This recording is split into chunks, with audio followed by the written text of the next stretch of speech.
Hello mga kapips, work na ulit tayo. Thank God nakapagpahinga kahit isang araw. Back to normal na tayo. Tutuloy tayo. Lamig ngayon, -5. Kailangan mag gloves. Kailangan ko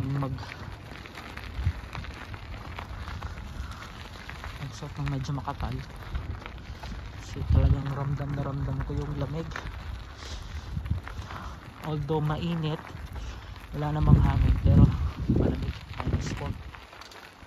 Grabe.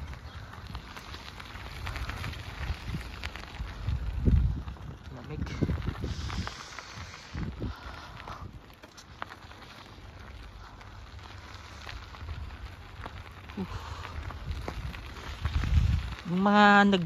May mga nagtanong pala sa akin kung saan ako nagmula papunta ng Canada.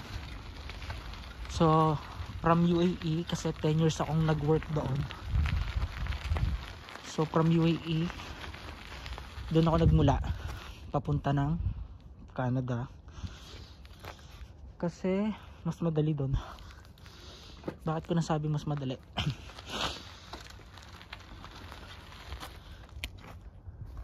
Dali lang, ayan.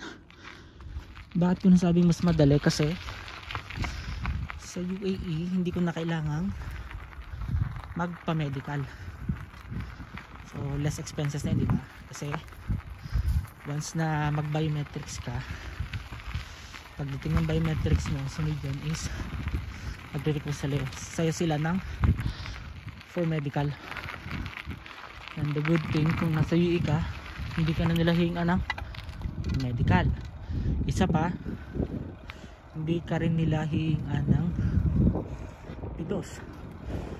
Hindi mo rin kailangan magbayad ng OWA. Unlike sa Pilipinas, masyadong masalimot yung procedure, and even yung employers mo may hihingin din silang mga documents bago ka makarating dito. So yun ang naisip ko, na total nasa UAE na rin naman ako, doon na lang ako magmumula. Yun nga lang,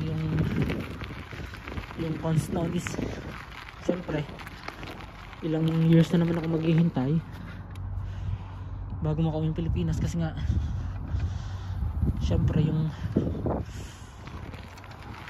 mga relatives ko, nanay ko, mga kapatid ko, hindi ko ulit sila makikita ilang years. Last na uwi ko last 2018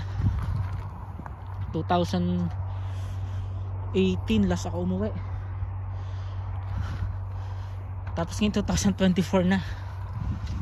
So almost 5 years akong hindi nakabisita ng Pilipinas kasi nga diba nagkaroon ng pandemic. Yun, kahit nga yung kasal namin ng asawa ko, imbes na sa Pilipinas namin gagawin, is doon na lang sa embassy sa UAE, kasi nga nahigpit nun yung protocol kasi kasagsagan ng COVID. So yun lang yung pangit na side, pero at least malelesen yung expenses mo. Tsaka syempre ang dami rin nag-worry kasi nga di ba nagkaroon ng issue sa Pilipinas. O kung matatandaan nyo na yung mga direct hire is di na ina-allowed. Bago lang magpunta dito, parang 6 months ago, na nagkaroon ng news na lahat ng mga direct hires di na ina-allowed na makapunta ng Canada. Dapat is may employer at dadaan sa agency. Ay ang mahal ng gastos kapag dinaan mo sa agency. Hindi naman lahat ng agency is makaka-less ka ng gastos. Karamihan nga dyan is magagastosan ka para makarating lang dito. Kaya mas pinili ko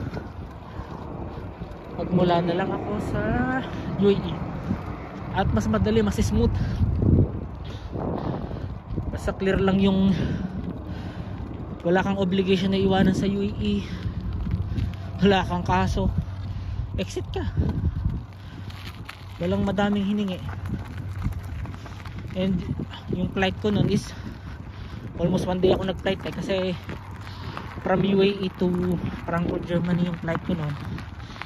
Tapos from Frankfurt, Germany nagkaroon pa ako ng layover na 6 hours. So from Frankfurt, Germany to Vancouver, tapos from Vancouver to Edmonton YEG International Airport. Muntik pa nga ako nung maiwanan ng eroplano ng Vancouver kasi delay yung flight ko.